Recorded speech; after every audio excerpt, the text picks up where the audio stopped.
오늘로 칼빈주의 5대 교리 튤립 시리즈의 마지막 시간이 되었습니다. 여러분 기쁘죠? 항상 마지막은 기쁜 겁니다. 오늘로 끝내게 됩니다. P, 이것은 성도들의 견인입니다. Perseverance of Saints, 성도들의 견인. 견인한 얘기는 성도들의 마음속에 믿음을 주셔서 끝까지 어떤 시련 속에서도 견디고 인내하게 하셔서, 견고하게 인내하게 하셔서 마침내 천국까지 인도해 주신다는 것, 이것이 성도의 견인입니다. 여기서 지난 시간에 살펴보았던 불가항력적 은혜에 대한 조금의 설명이 더 필요합니다. 제임스 보이스 몽고메리 목사님은 이 불가항력적인 은혜에 대해서 이런 얘기를 하셨습니다. 불가항력적인 은혜라는 말이 오해받을 수 있다고 말한다. 즉 우리가 싫다고 발버둥을 치는데 하나님께서 억지로 질질 끌어와 구원하신다는 뜻으로 오해할 수 있다. 그러나 이것은 그런 뜻이 아니다. 불가항력적이라고 하니까 억지로 끌어다가 구원하는 것처럼, 그래서 인간의 어떤 의지를 완전히 말살하고 그리고 비인격적인 것으로 태도로 우리를 이끌어가는 것처럼 오해할 수 있습니다. 하나님의 구원하심은 확실하다는 것을 강조하기 위해서 불가항력적이라고 썼지만 마르틴 루터는 이렇게 이것을 설명하고 있습니다. 보이스 목사님이 이렇게 인용하고 있습니다. 하나님이 우리 안에서 역사하실 때 의지는 감미로운 성령의 뭐를 받아요? 감화를 받아 변화된다. 감미로운 성령의 감화로 변화된다. 의지는 강요가 아닌, 불가항력적이라고 할 때 강요가 아닌 자발적인 성향에 따라 소원하고 행동한다. 그래서 예수님을 구주로 믿게 된다는 거죠. 그래서 이것을 신학자들은 다른 표현으로 하면 불가항력적인 은혜를 효과적인 부르심, 그 사람을 반드시 구원해 내고야만은 효과적인 부르심이라고 말합니다. 맞습니다, 여러분. 이 불가항력적인 은혜란 이렇게 해석해야 옳습니다. 우리가 예수님을 믿게 될 때 성령께서 여러분의 마음에 감동을 주셔서 예수님이 구주라는 것을 여러분이 자발적으로 믿게 해 주신 것입니다. 근데 이것이 선택받은 사람에게 꼭 이루어지기 때문에, 확실하게 이루어지기 때문에 불가항력적인 용어를 사용하게 된 것이죠. 사랑하는 여러분, 우리가 거부할 수 없을 정도로 우리를 사랑해 주신, 그리고 마침내 구원하신 이 하나님께 모든 영광을 올려드립니다. 이제 튤립 시리즈의 마지막 칼빈주의 5대 교리의 5번째 교리에 우리는 도달했습니다. 제목을 따라 봅시다. 성도들의 견인. 예, 성도들의 견인. Perseverance of Saints, of the Saints. 성도들의 견인. 견인이란 말이 여러 뜻이 있겠지만 여기서 사용된 견인은 이끌어간다는 견인이 아니고요, 여기서 말하는 견인은 굳게 참고 견딘다는 뜻입니다. 한명희 목사님이 존경했고 따랐던 박형룡 박사님의 견인의 정의를 소개합니다. 하나님이 중생시키시고 유효하게 부르신 사람들은 끝까지 견인하게 하시어 끝까지 굳게 인내하게 하셔서 영원히 구원 얻을 것이 확실하다는 뜻이다. 하나님께서 선택하시고 구원하신 사람은 영원히 구원받는 것이 확실하다. 그 확실한 과정에 뭐가 있었냐면 성령의 감동으로 그 성도의 마음속에 어떤 시련과 고난에도 포기하지 않고, 믿음을 포기하지 않고 견디고 인내하는 믿음을 주셨다는 것입니다. 아멘입니까? 견인의 별명이 있습니다. 이걸 보면 견인의 성격을 알 수 있어요. 별명이 영원한 보장. 하나님께서 우리의 구원을 영원히 보장해 준 거예요. 하나님이 보장해 줬으니까 이 구원이 확실하다는 얘기죠. 다른 별명은 완전한 안전, 불완전한 것이 아니고요, 완전하게 우리의 구원이 안전하다는 말씀입니다. 이것을 증명하는 성경의 말씀들이 많이 있습니다. 로마서 8장 35절 이하가 바로 그 말씀이죠. 누가 우리를 그리스도의 사랑에서 끊으리요? 끊을 수 없다는 것이죠. 환난이나 곤고나 박해나 기근이나 적신이나 위험이나 칼이라. 이 적신은 벌거벗은 몸을 말해요. 가난을 뜻해요. 수많은 환난과 고난이 성도에게 있을 수 있다는 것입니다. 구원받은 성도라고 해서 고난이 면제되는 것이 아닙니다. 때로는 가난의 과정도 겪기도 합니다. 그러나 그것이 그리스도의 사랑에서 우리를 끊을 수 없다는 것입니다. 기록된 바 우리가 종일 주를 위하여 죽임을 당하게 되며 도살당할 양같이 여김을 받았나이다 함과 같으니라. 그러나 이런 수많은 고난이 있지만 그러나 이 모든 일에 우리를 사랑하시는 이로 말미암아 우리가 넉넉히 이기느니라. 우리를 사랑하시는 그 하나님의 사랑의 힘으로, 그 믿음으로 넉넉히 이긴다. 이게 성도의 견인이에요. 그 다음 38절, 내가 확신하노니, 내가 대충 믿는다는 게 아니에요. 내가 확신하노니 사망이나 생명이나 천사들이나 권세자들이나 현재일이나 장래일이나 능력이나 높음이나 깊음이나 다른 어떤 피조물이라도 우리를 우리 주 그리스도 예수 안에 있는 하나님의 사랑에서 끊을 수 없으리라. 견인입니다. 바울은 이것을 확신했어요. 하나님께서 천국까지 우리를 마침내 인도할 것이라는 확신, 이것이 견인교리의 근거가 되는 성경 말씀입니다. 사랑하는 여러분, 성도는 어떤 존재이냐면 마르틴 루터의 말처럼 한번 따라해 볼까요? 의인인 동시에 죄인이다. 예, 신분상으로는 의인이에요. 예수님의 십자가의 피로 말미암아 용서받은 죄인이 되었기 때문에 신분상으로는 칭의를 받은 의인이지만 우리 마음속의 상태는 여전히 죄성을 가지고 있는 죄인이에요. 그러나 칭의를 통해 구원해 주셨기 때문에, 하나님의 은혜로 구원해 주셨기 때문에, 신분을 보고 구원해 주셨기 때문에 우리의 구원은 끝까지 안전한 줄 믿습니다. 그러나 우리 안에는 아직도 죄성이 있기 때문에 이것을 자백하면서 성화의 노정을 걸어가야 되는 것입니다. 이해되시면 아멘? 네. 성경은 성화가 되면 될수록 구원파의 주장과는 달리 성화가 되면 될수록 성경은 자신의 죄성을 느낀다라고 말해요. 바울 사도가 자기를 부르는 호칭을 한번 보십시오. 그는 시간이 흘러갈수록 죽음에 임박해서 최고의 성화의 경지에 이르렀을 때 그는 이런 얘기를 하고 있어요. 자, 먼저 고린도전서 15장 9절에 보면 바울 사도가 자기를 사도라고 불러요. 이때가 AD 54년입니다. 한창 일할 때죠. 그 다음 에베소 3장 8절에 오면 나는 그보다 못한 성도라고 말하죠. 이때가 AD 61년입니다. 그리고 그의 죽음을 앞에 두고 있는 그때 디모데전서 1장 15절, 자기를 죄인 중에 괴수라고 부릅니다. 이때가 AD 64년에서 66년 그 어느 때로 우리가 추정하고 있습니다. 사랑하는 여러분, 성화가 되면 될수록 내 안에 있는 작은 죄도 크게 느껴져서 회개하고 자백하는 것이 올바른 믿음입니다. 캄캄한 방에 들어가 보면 내 얼굴에 묻은 때가 보이지 않습니다. 검정 수치를 하고 들어가도 보이지 않습니다. 그러나 조금만 밝아져도 내 안에 있는 수치 묻어 있는 것을 볼 수 있게 되고, 아니 더 밝은 빛에 보이게 되면 티 하나가 묻어 있는 것도 보이게 되는 것이죠. 의의 태양이신 예수 그리스도 앞에 가까이 가면 갈수록 우리는 내가 죄인 중에 괴수라는 사실을 깨닫게 되는 것입니다. 그런데 죄인이 아니라고요. 16세기에 마르틴 루터가 이미 정리해 놓은 의인인 동시에 죄인이라는 이 기본적인 인간론에 대한 이해도 없는 무식한 구원파, 절대 따라가지 마시기를 주님의 이름으로 축복합니다. 여러분, 구원파는 구원받은 이후에 우리가 잘못해도 죄가 아니기 때문에 죄 지어도 된다고 생각합니다. 이게 얼마나 잘못된 이단의 교리입니까? 여러분, 세월호 사건 났을 때 그 대표가 누구지 아시죠? 유병헌이에요. 그 사람이 구원파 교주예요. 그 사람의 장인어른이 구원파 대한민국에 처음 만든 권신찬이에요. 권신찬 사이가 유병헌이에요.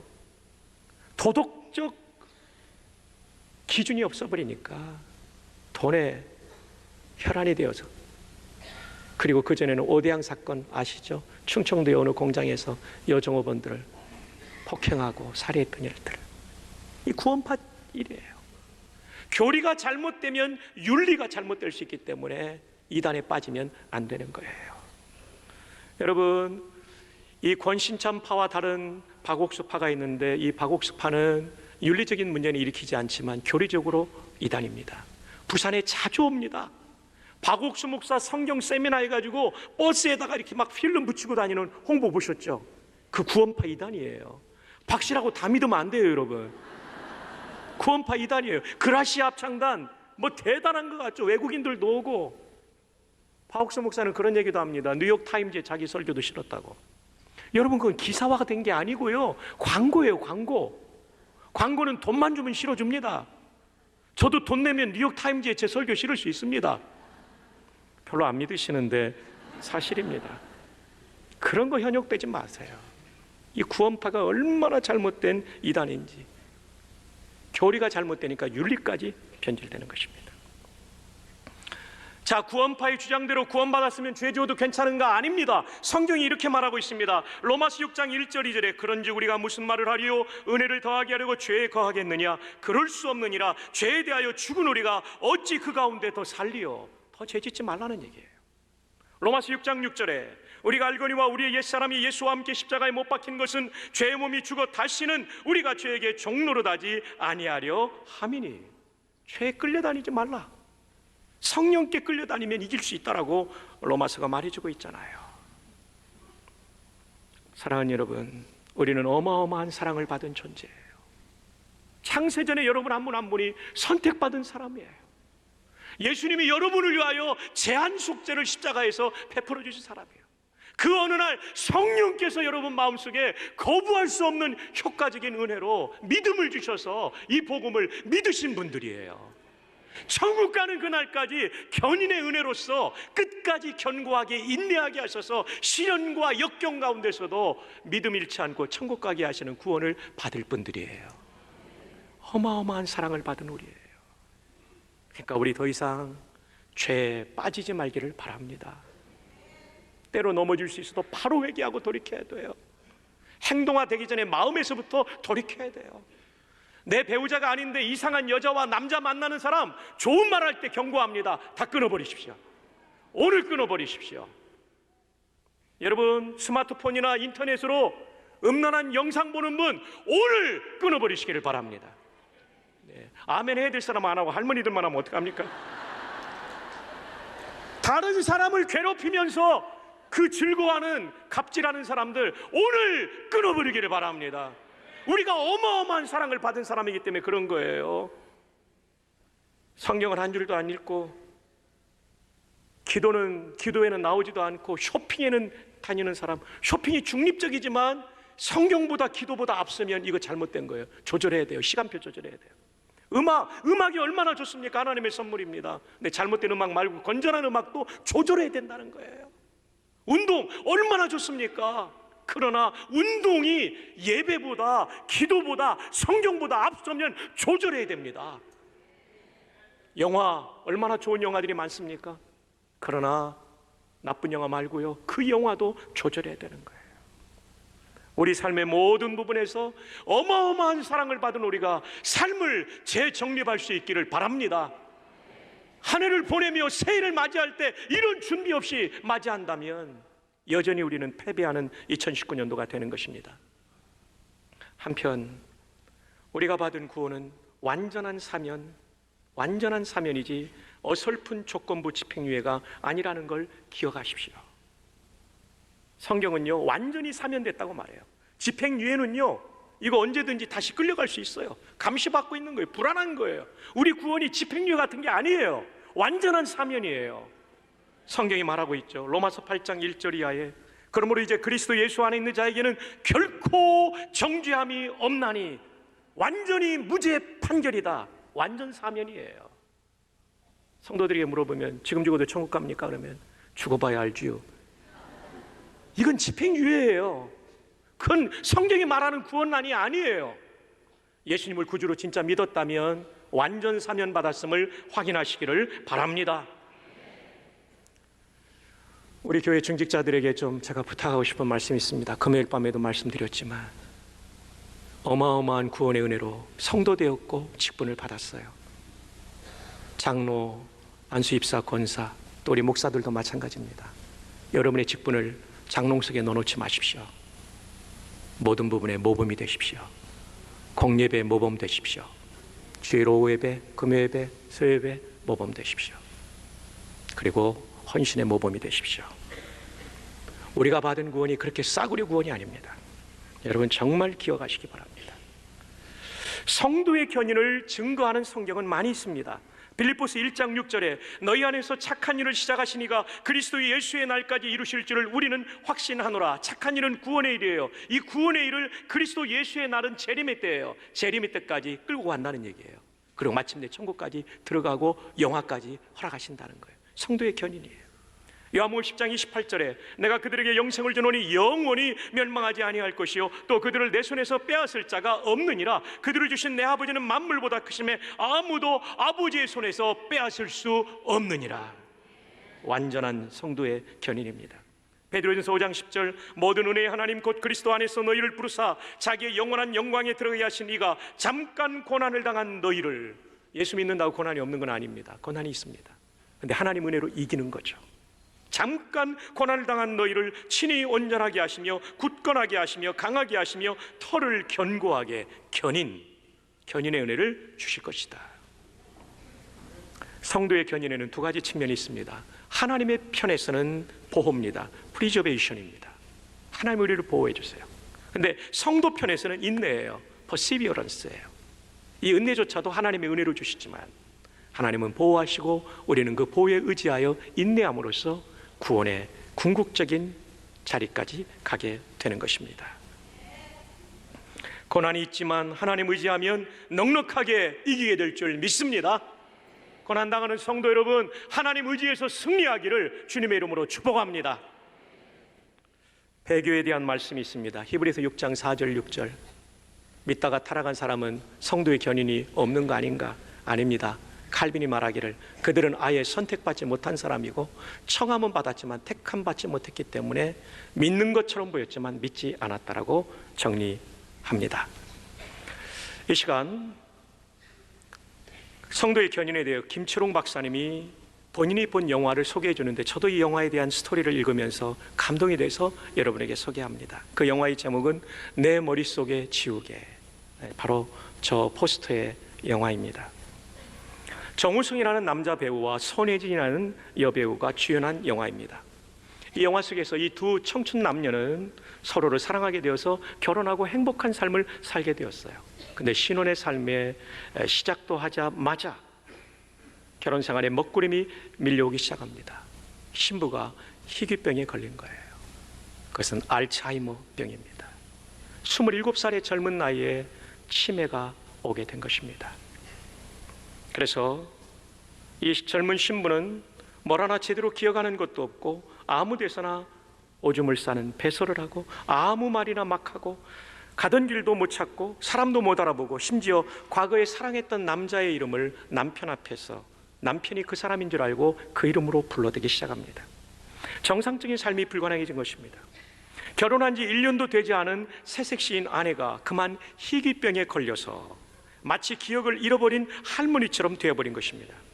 주변에서는 이혼을 권면하고 심지어 처가댁에서까지 우리 집안 내력에 이런 병력이 있기 때문에 우리 딸이 27살에 알츠하이머에 걸렸기 때문에 이혼해도 좋겠다고 말하지만 남편은 이혼을 거부합니다. 그의 이유를 한번 들어보십시오. 저 여자는 내가 사랑해서 내가 선택한 여자입니다. 비록 내가 누군지 알아보지도 못합니다. 아마 그녀가 죽는 그날까지 내가 누구인지 알아보지 못할 것입니다. 그녀는 내게 아무런 도움이 되지도 못합니다. 그러나 나는 그녀를 버릴 수 없습니다.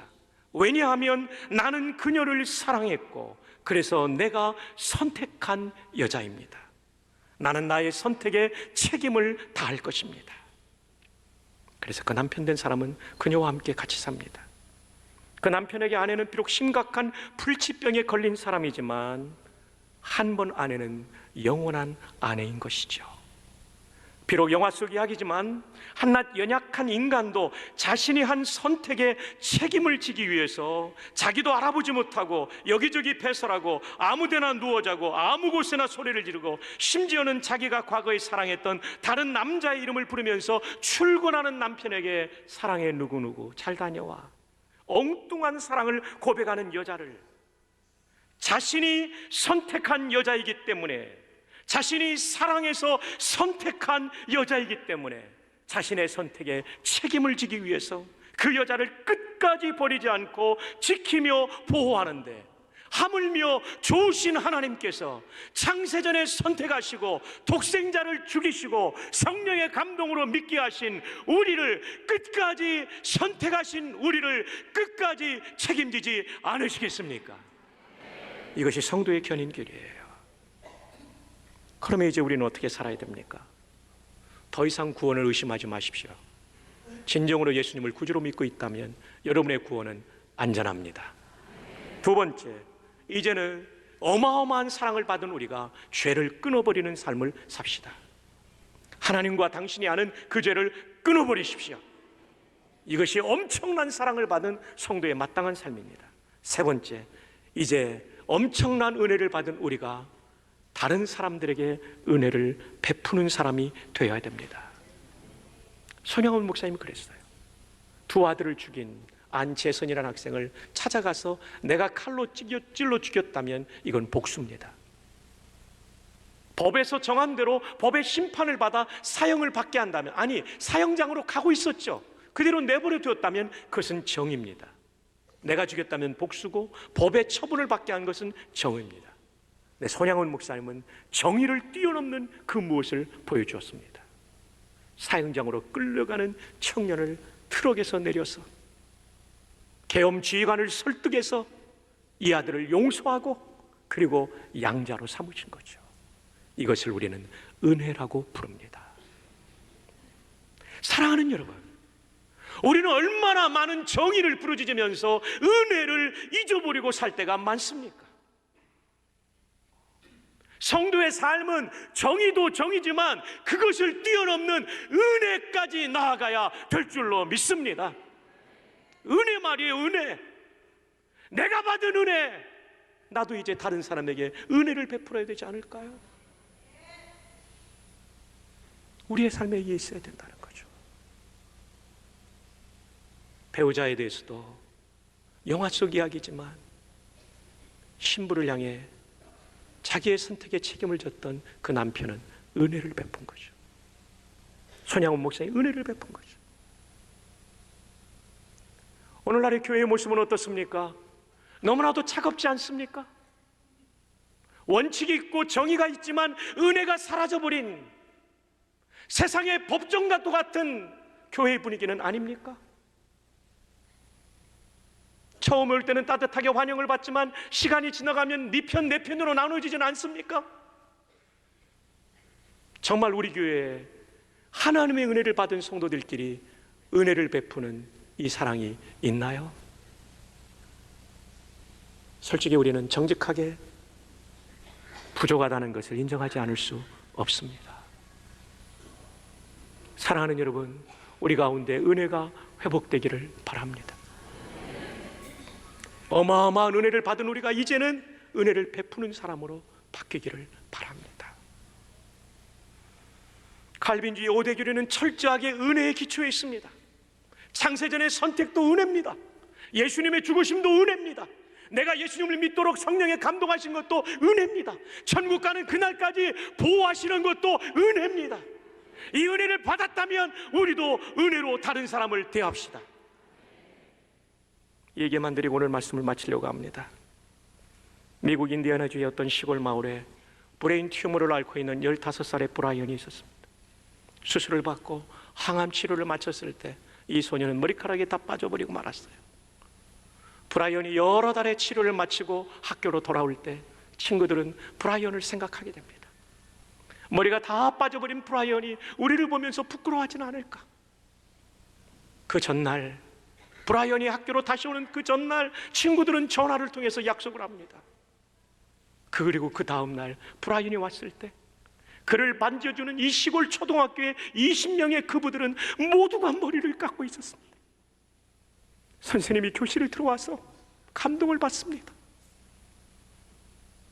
항암 치료를 받고 온 브라이언을 위하여 그 친구가 부끄러워할까 봐 20명이 모두가 머리를 깎아버린 그들의 사랑, 그것은 그리스도의 사랑이 아닐까요? 그게 은혜가 아닐까요? 요즘의 한국 사회는 머리를 다 잃어버리고 머리를 다 잃어버리고 오는 아이를 보면 아마 왕따를 시킬 겁니다. 우리는 너무나 나와 너를 가르는 문화 속에 살고 있습니다. 교회마저도요. 사랑하는 여러분, 튤립 시리즈의 마지막 말씀을 듣는 이 순간, 받은 은혜에 감사하여 은혜를 베푸는 우리가 되기를 바랍니다. 제발 부탁합니다. 교회 와서 상한 사람들이, 브라이언 같은 사람들이 위로받을 수 있는 교회가 되면 안 될까요? 이것이 우리를 구원하신 하나님의 목적 중에 하나가 아닐까요? 나와 다름을 비판하지 말고, 그것이 이단이 아니라면, 비진리가 아니라면 온 마음 다해 머리를 깎는 심정으로 서로를 사랑하고 은혜를 베푸는 그런 우리 모두가 되기를 주님의 이름으로 축복합니다.